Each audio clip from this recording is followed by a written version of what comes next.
ये है डूवर्सतराई के आदिवासी समाज की चौमुखी विकास हेतु ब्लूप्रिंट रूपरेखा। अपने हक अधिकार को जानने समझने हेतु लॉग इन करें।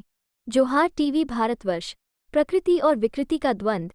शोधकर्ता संजय पाहन। पहला डुवर्सतराई के जिन प्रखंडों में आदिवासियों की जनसंख्या 50% से अधिक है, उन प्रखंडों को भारतीय संविधान के अनुच्छेद 244 के तहत 5वीं या 6ठी अनुसूची शामिल करने हेतु राज्य सरकार भारत के राष्ट्रपति को प्रस्ताव भेजें, ताकि महामहिम राष्ट्रपति अपने आदिवासियों के संरक्षण सुरक्षा हेतु प्रदत्त संवैधानिक नियमों अधिकारों का प्रयोग करते हुए वैसे प्रखंडों को 5वीं या 6ठी अनुसूचित क्षेत्र घोषित कर पाए, ताकि इस क्षेत्र के आदिवासियों को भी उचित संवैधानिक संरक्षण मिल सके व जनजाति विकास के सारे अधिकार बाकी क्षेत्रों के आदिवासियों की तरह इनको भी मिल सके।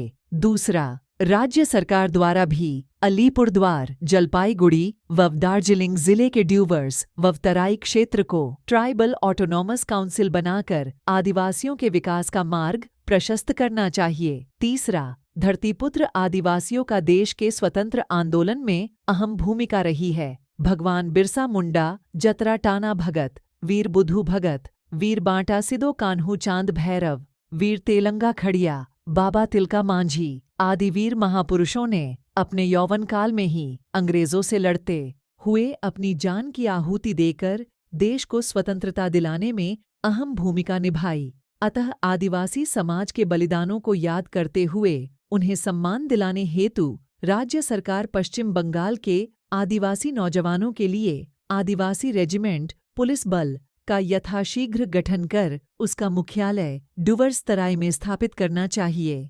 चौथा, टी प्लांटेशन एक्ट 1951 में संशोधन कर मजदूरों को और अधिक अधिकार देना होगा और न्यूनतम मजदूरी अधिनियम का शक्ति से अनुपालन करते हुए दक्षिण भारत के चाय बागानों में जहां 9.5 किलोग्राम चाय पत्ती तोड़ने पर 400 रुपया से लेकर 600 रुपया तक अधिकतम मजदूरी मिलती है, वहीं डुवर्सतराई के चाय बागानों में 24 किलोग्राम चाय पत्ती तोड़ने पर सिर्फ 202 रुपया मिलता है। अतः न्यूनतम मजदूरी बढ़ाकर सरकारी दैनिक मजदूरी 365 रुपये कर बागानों के मजदूरों को घर, बिजली, पानी, रास्ते, नालियां, शिक्षा, स्वास्थ्य की जो आधारभूत समस्याएं हैं का समाधान हो और चाय बागान श्रमिकों के कल्याण हेतु West Bengal tea plantation employees welfare fund act 2015 tea plantation labour act को समुचित ढंग से क्रियान्वयन कर शक्ति से लागू करना चाहिए। पांचवा, वन बस्ती क्षेत्रों में द स्केड्यूल्ड ट्राइब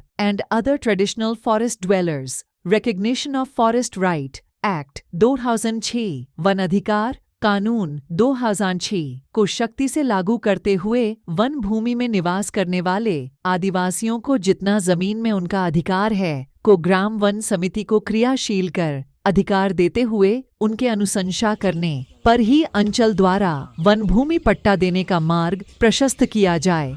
केवल 5 डेसिमल जमीन के पट्टे वाले आदेश को निरस्त किया जाना चाहिए। छठा, वन उपज का व्यापार, संरक्षण, सुरक्षा, विकास कार्य आदिवासी सहकारी समिति या आदिवासी ग्राम समिति बनाकर नियमानुसार अधिकार दिलाने हेतु कार्य किया जाना चाहिए। सातवां, सरना, मसना, धुमकुड़िया, अखाड़ा का निर्माण कर उनका विकास, चहारदीवारी निर्माण कर धुमकुड़िया भवन में डिजिटल लाइब्रेरी, कंप्यूटर प्रशिक्षण, कौशल विकास शिक्षा, vocational training, UPSC, WBPSC, JPSC, SSC, banking, railway आदि का कोचिंग सेंटर के रूप में विकसित करने हेतु चाय बागान बस्तियों में नालियां, सड़क, सोलर लाइट, पानी का समूची व्यवस्था करने हेतु निर्वाचित विधायक अपने वार्षिक विधायक निधि 75% राशि समिति से विचार विमर्श कर आवंटन व खर्च होना चाहिए। इस पर राज्य सरकार विधायक को दिशा निर्देश जारी करना चाहिए। आठवां, कुड़ूक,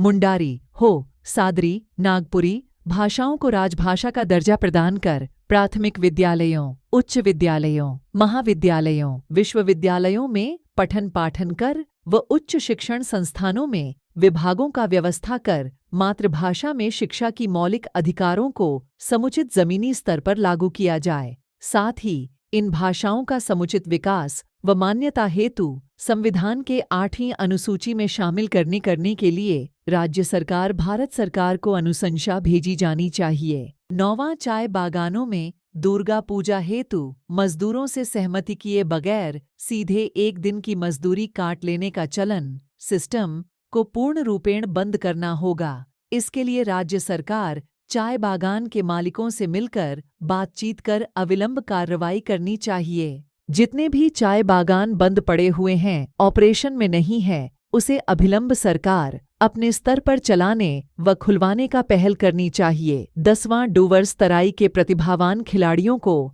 आगे बढ़कर देश एवं दुनिया स्तर पर डूवर्स तराई का नाम रोशन करने हेतु राष्ट्रीय खेल प्राधिकरण का केंद्र खोली जानी चाहिए, ताकि फुटबॉल, हॉकी व आदिवासियों के परंपरागत रूढ़िवादी खेल, तीरंदाजी, एथलेटिक्स इत्यादि खेलों का समुचित विकास हो सके।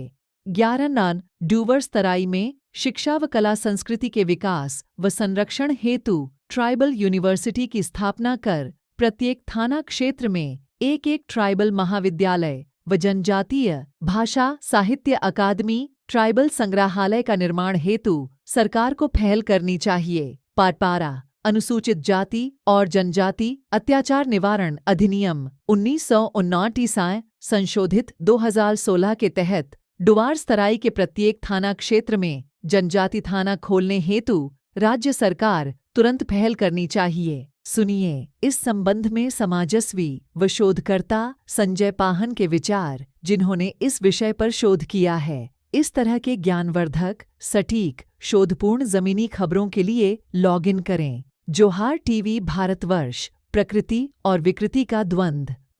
देश के अन्य क्षेत्रों एवं डुवर्स तराई के चाय बागान के क्षेत्र के आर्थिक सामाजिक परिप्रेक्ष्य में दोनों अलग अलग है।